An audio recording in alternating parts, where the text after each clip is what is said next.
everyone, and welcome to Long's Toys. Today I have an Ultraman X review for you.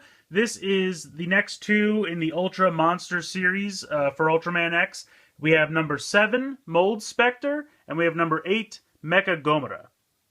So as you can see, each of them comes with this tag that has a cyber card inside. So I'm going to go ahead, I'm going to cut the cards off, and we'll take a closer look at the Spark Dolls. Okay, so I've removed the tags and I've taken the cards out. We'll take a quick look at the cards, but then we'll do a closer look when I show them with the X-Divisor. So you have Cyber Mold Specter. It's a pretty nice pose. I think that's pretty cool. He has a really big axe, which I think is pretty neat looking. As you can see up here in the top, I'll try to get a little closer. You can see he is number 28. On the back, it says unknown on the picture. Has some other stats. He is a Type A, which I believe is alien, because I think he comes from space. Next up, we have Cyber Mecha Gomora. And what's interesting to note is he is number 7 in the Ultra Monster series, and he's number 8. But his card is actually 27, where his card is 28. So their numbers are kind of not what you would expect. They're a little backwards there. But in any case, this is a really neat looking card, Cyber Mecha Gomora. Cool picture here on the back. He is a Type M, which I think is for Monster, but I'm not 100% on that. Or actually, I'm sorry, that's probably for Mecha, because he's Mecha. So, he's a robotic monster.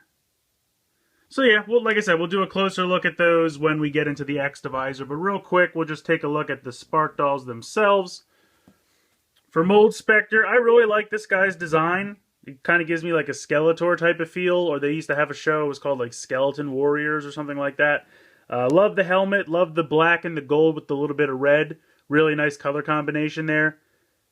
The cape is kind of hard molded into the figure, so like you can see it's part of his legs. He actually has, oh, I thought he did, he doesn't. I thought he had waist articulation. There's a seam there for the waist, but it doesn't move, which makes sense. So I was going to say, because with the cape that would look really funny. His axe is kind of molded into his hand. You can see his hand is supposed to be grasping it, and then the handle kind of disappears into his forearm. So he just has this axe at the end of his hand, and then this hand's normal. Head does not move. So the only articulation for this guy is the arms. But overall, I think he looks really nice.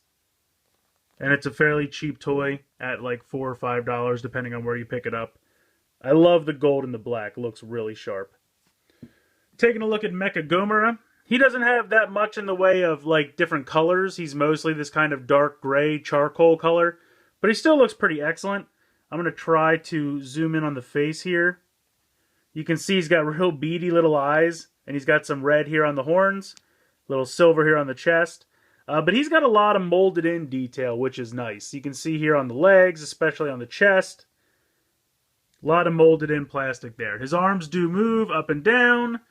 The legs do not move, I don't think, but the tail does. You have a focal point right here, twist back and forth for the tail, so he's just got tail and arm articulation. But for vinyl dolls, that's really all you need. I think he's pretty solid looking. I love the color that they chose for him. Definitely looks good. I know it's mostly one color, but I think it works for him. Alright, so we'll take a look. These guys will make some sounds with the X-Divisor, so we'll take a look. Alright, for the Spark Dolls themselves, they do have a chip here in the foot. When you're using them with the X-Divisor, it does not matter if the sides are open or closed. It's going to give you the same sounds. I'm just going to leave them closed for now.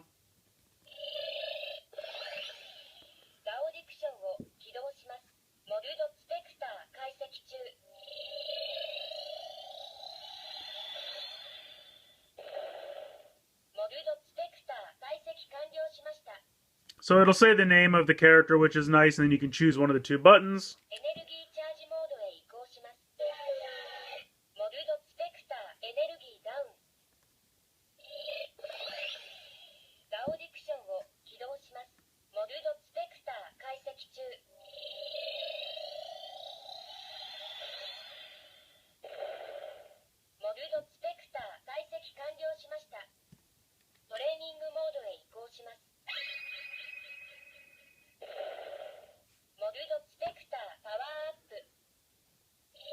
So that's it for him.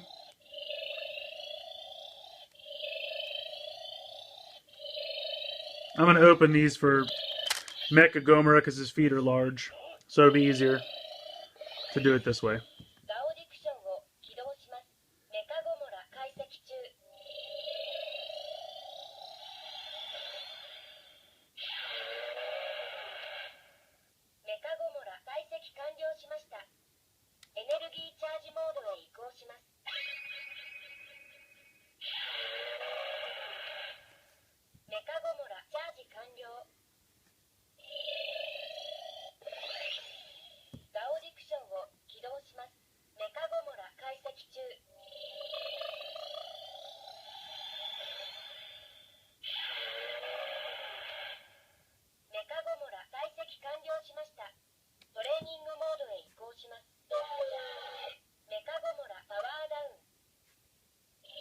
So that's pretty much it for the sounds with just the spark dolls.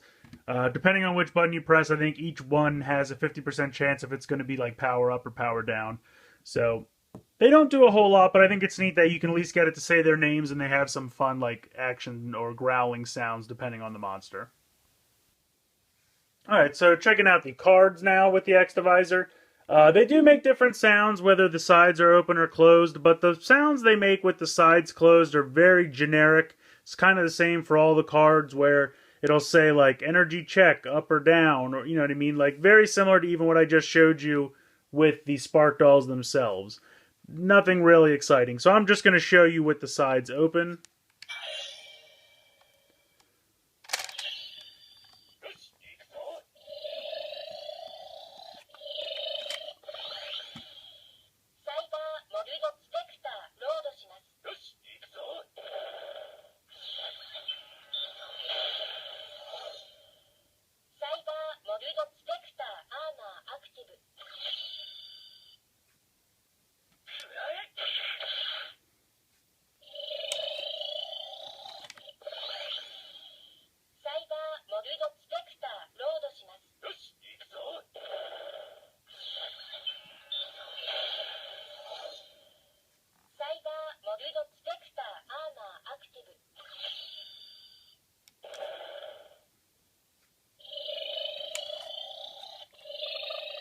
So just real quick, as you can see, you put it in, it says the name of the monster, it makes it sound like he's getting armor from that monster. This is the final attack, and then this is just kind of a random explosion sound. So really the final attack is the more significant of the two.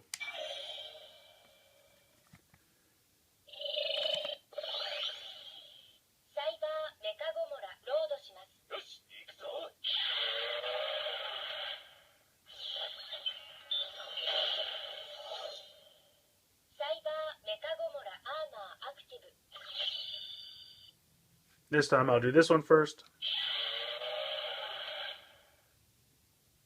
Get kind of a cool screeching sound.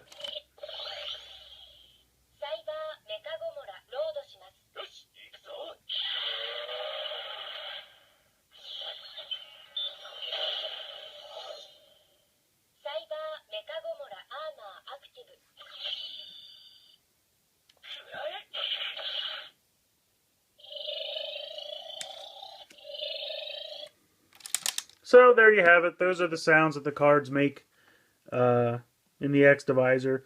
Like I said, if you do it with the sides closed, you can get some kind of like generic training power up and down sounds, just like the Spark Dolls. And then if you use them with it open, he uses them both as armor and does some attack sounds with them.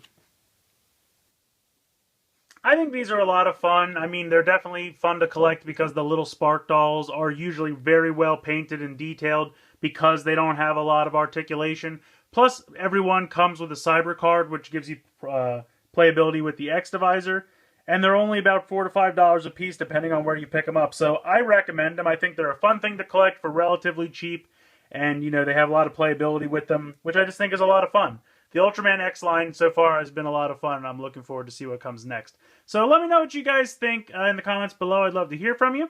Please like and share this video. Please subscribe if you haven't already.